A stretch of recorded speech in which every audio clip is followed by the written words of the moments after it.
Welcome again to RaiKurkur.com.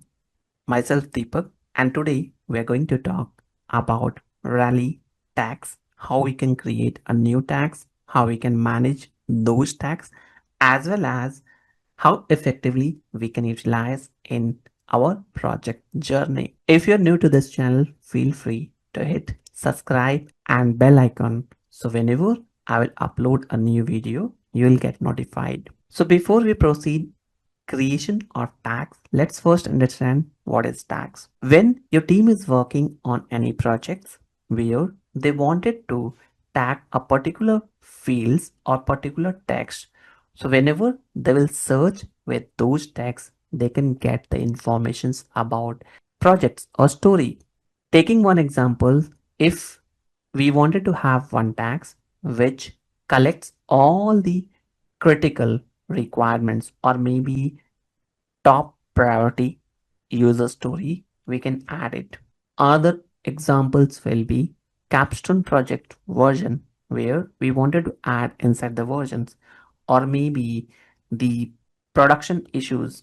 So these tags are normally getting created with the help of administrator. Not all the users who are having the access to Rally, they can create it. Otherwise, your projects will be bombarded with the tags itself. Anyone can use their own specific name and start creating the tags where everything will be messed out.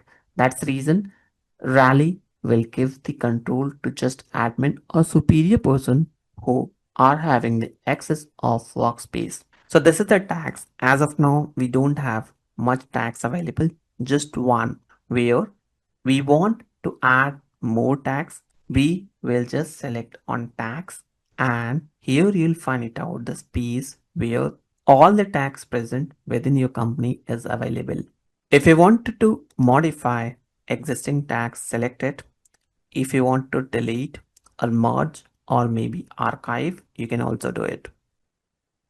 So whenever you wanted to add new tags, you have to just search on new, and from here we have to just click on search, and from the search options we'll just add hot fixes, and from the hot fixes, if that hot fixes tags are not available, we can just click on create new, and this fields will be added successfully and tagged the particular issue types with those fields. This is how we can add the tags within the projects, which is managed by entire team. If you wanted to see or add new tags, like I will add just new, click on create new and then click on done. But this way we can also add a new tags and it will tag with multiple tags. So it's not always we can have one, we can also create more tags where you can tags your particular fields with those particular tags itself. It is very easy and quick enough where you can create as many as tags and add it for your project requirements. This is how you can create a tags. Now question for you is how and where you wanted to use this tags field in Rally and how effectively you're using on regular basis. We love to hear or love to see your comments in detail. That's all from today. Hope you enjoyed the content. If you think so this will be useful, don't forget to share within your circle. Thank you for watching.